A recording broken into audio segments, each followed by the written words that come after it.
Right now, we would like to acknowledge our veterans here that's in the audience right now, so I'll let you do that for us. Thank you.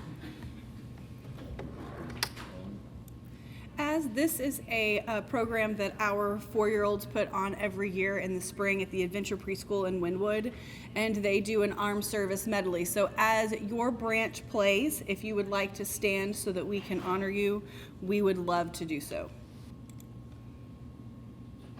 Here we go.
So know that we are preparing them so recruiters swing by. How'd you like to bottle that energy there? That was outstanding. Do we have any Coast Guard? How about Space Cadets? We have to acknowledge all of them now. Yeah, outstanding. Well, good. Again, I'm probably one of very few people around now that has dual association, because when I came through the military, and I retired Army, but I was a Marine at first. I left Corps Cadets out of A&M to go into the Marine Corps, but during the time I went in, they didn't have an aviation department there, so I had to switch over to be Army to be a warrant officer. And 32 years later, here I am. So, okay, well, I'd like to introduce to you guys our speaker for today, Mr. Stephen Biehl. Stephen served in the United States Marine Corps from February 1986 to June 1996, with the service in Operation Desert Storm and Desert Shield in 1991. Stephen has been an active member of the VFW post here in Tomball, post 2427 in Tomball since February of 2009. He has served in almost every position that the post there holds, as well as the district and the state level services and offices in the VFW. Stephen lives in Magnolia with his wife Monica. He has 2 daughters. Ashley lives in Indianapolis with her husband Brandon and their 3 children, Braxton, Alice, and Buckley. Love that name. Maddie lives in Houston and is a registered nurse at Texas Children's Hospital. Please help me welcome Stephen Biehl.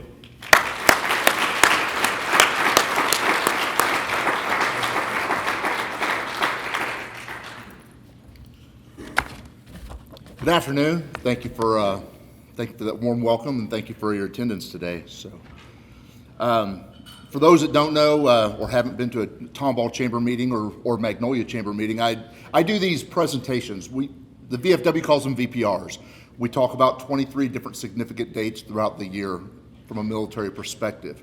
And Larry's asked me to present a couple of those today. So I'm going to talk about our World War I armistice, which of course is November the 11th, this past Saturday. And then I'm going to follow that up by talking about Pearl Harbor Day, which is coming up in a couple of weeks. 28 June 1914, Sarajevo, Austria-Hungary, now Bosnia. Archduke Franz Ferdinand of Austria, the heir apparent to the Austria-Hungary throne, and his wife Sophie, the Duchess of Hohenberg, were shot and mortally wounded by Gavrilo Princip, a Bosnian Serb, and a member of the pro-Yugoslavian secret society known as the Black Hand. These assassinations caused Austria-Hungary to issue an ultimatum to the Kingdom of Serbia to weaken Serbia's position in the Balkan region. Serbia's refusal led to the Austria-Hungary declaring war on Serbia, which was the catalyst that began the Great War. It wasn't long until the Central Powers allied behind Germany and Austria-Hungary. Italy had initially joined the Central Powers, and eventually the Ottoman Empire and Bulgaria joined.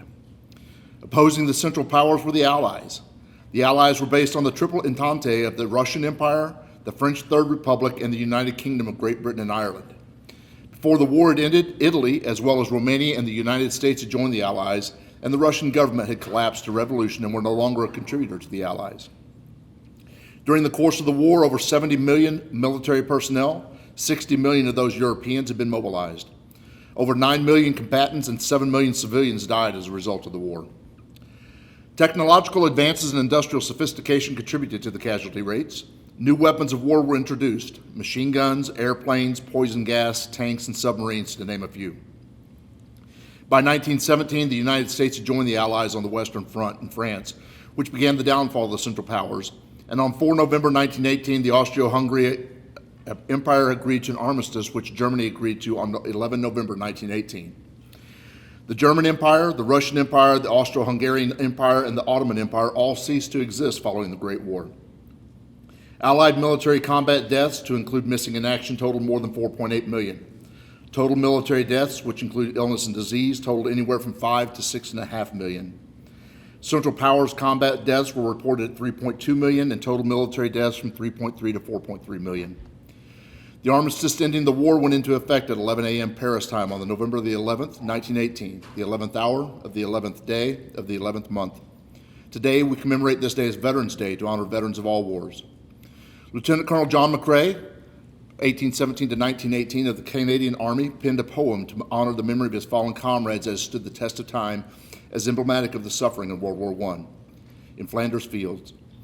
In Flanders Fields the poppies blow, between the crosses row on row, that mark our place, and in the sky, the larks still bravely singing fly. Scarce heard amidst the guns below, we are the dead. Short days ago we lived, felt dawn, saw sunset glow. Loved and were loved, and now we lie in Flanders Fields. Take up our quarrel with the foe. To you from failing hands we throw the torch, be yours to hold it high. If ye break faith with us who die, we shall not sleep, though poppies grow in Flanders Fields. And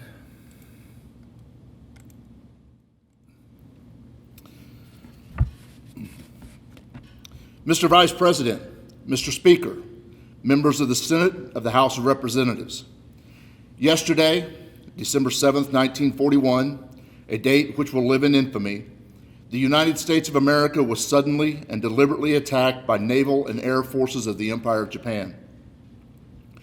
The United States was at peace with that nation, and at the solicitation of Japan was still in conversation with its government and its emperor, looking forward to the maintenance of peace in the Pacific. Thus began President Franklin Roosevelt's speech to the Joint Houses of Congress on December 8, 1941, where he ultimately asked for a declaration of war beginning our involvement in World War II. 2,335 killed and 1,143 wounded. 6 ships were sunk: the battleship USS Arizona, the Oklahoma, the West Virginia, and California, as well as USS Utah and Oglala. 13 ships were damaged: the battleships Nevada, Pennsylvania, Tennessee, and Maryland, the cruisers Helena and Raleigh, the destroyers Cassin, Downs, and Shaw. Also damaged were USS Vestal, Curtis, and Sotomayor.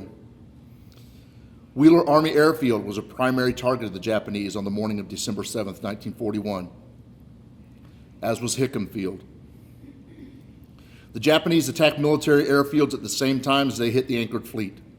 The Navy bases at Ford Island and Kaneohe Bay, the Marine Airfield at Ua, and Army Air Corps fields at Bellows, Wheeler, and Hickam were all bombed and strafed as other elements of the attacking force began their assaults on the ships moored in the harbor. The purpose of the simultaneous attacks was to destroy the American planes before they could fly and intercept the Japanese. By the end of 1941, the Empire of Japan had encompassed the vast majority of the Western Pacific Rim, from Tibet and Burma and China in the west to the international date line in the east. From Indonesia, Papua New Guinea, and the Solomon Islands in the south, to Manchuria and Kamchatka in the north. Their primary objective was the southern resource area of Indonesia, Borneo, Malaysia, and their surrounds. They also needed to establish a defensive perimeter and cut the United States' accesses to the Philippines and Australia and destroy or neutralize the U.S. fleet at Pearl Harbor.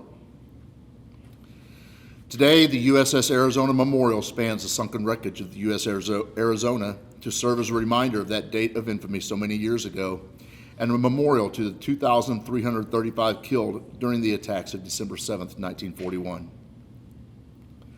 To date, 41 USS Arizona survivors have been interred with their shipmates since 1941. An average of 4,000 persons visit the USS Arizona Memorial daily to pay homage to those lost on that date of infamy, December 7, 1941. And thank you for your attendance and your attention.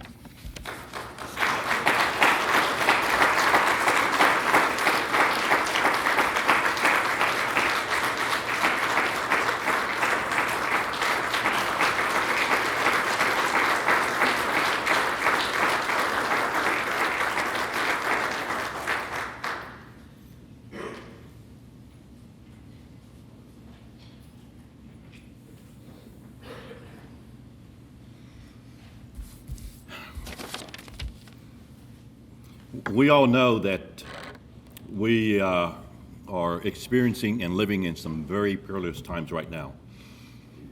War is about all over the place, and of course, the rest of the world counts on the great old US of A, and we've never let them down. And we are very privileged to live in this great country and this great state. So I want to personally thank each veteran that is in attendance here today. My heart is always with you, and thank you for being here.